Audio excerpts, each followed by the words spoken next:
j'ai décidé de te raconter une histoire complètement dingue qui est arrivée avec mes cartes.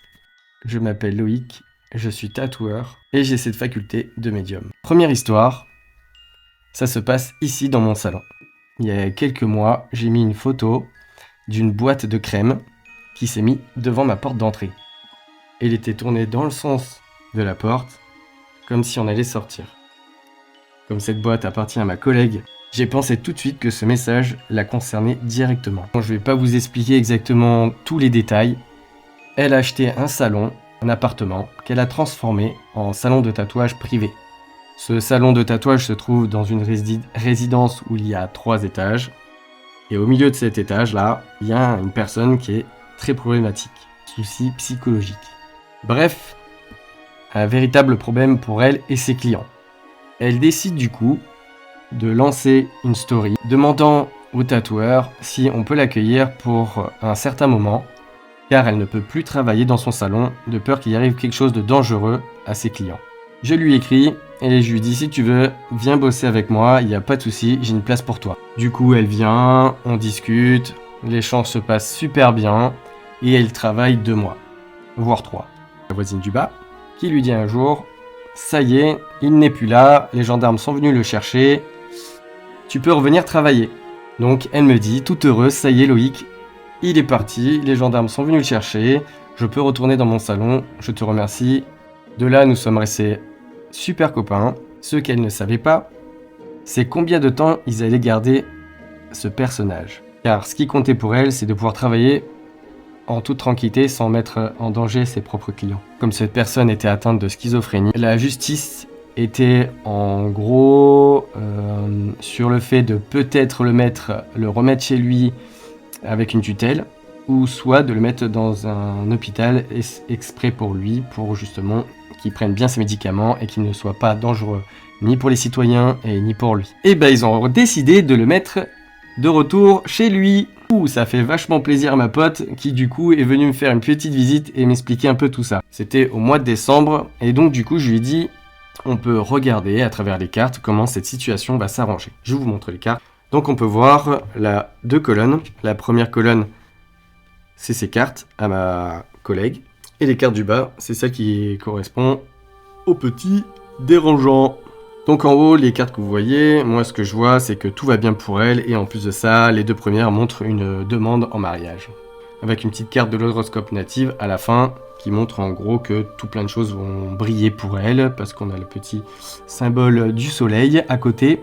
Donc du coup, plein de bonnes choses vont arriver pour elle, donc pour moi, je vois déjà beaucoup de positifs. Je vous l'ai expliqué, la justice était en train de réfléchir où ils allaient placer cette personne-là, donc les pourparlers.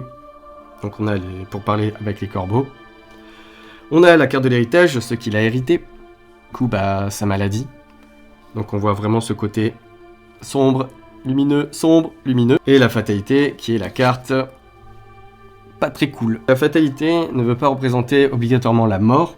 Elle veut surtout représenter quelque chose qui va se terminer. En gros, qui va prendre fin, quoi. Donc elle me dit qu'elle est vraiment contente de voir que tout va bien se passer et qu'elle espère que ça va aller dans ce sens-là.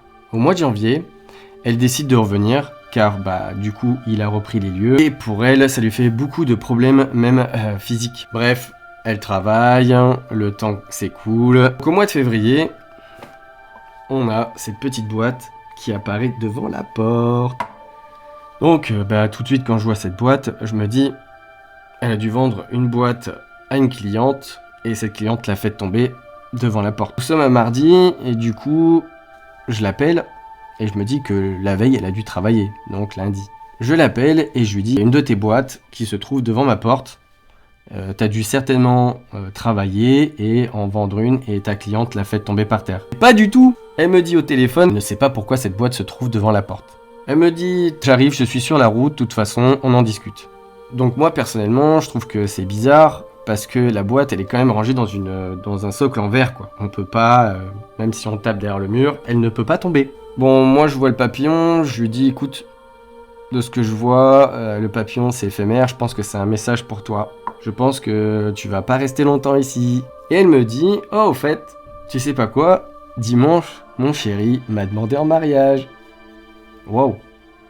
Mercredi matin, on travaille, et je décide de discuter un petit peu avec elle pour savoir justement qu'est-ce qu'elle compte faire. Elle me dit qu'en gros, elle est bien ici et que du coup, elle va décider de vendre son salon de tatouage.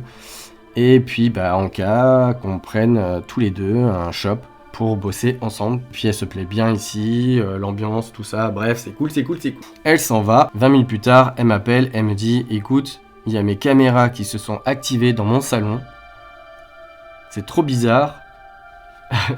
J'ai pas de nouvelles de lui et quand on en parle, mes caméras s'activent dans mon salon. Je dis mais qu'est-ce qui se passe?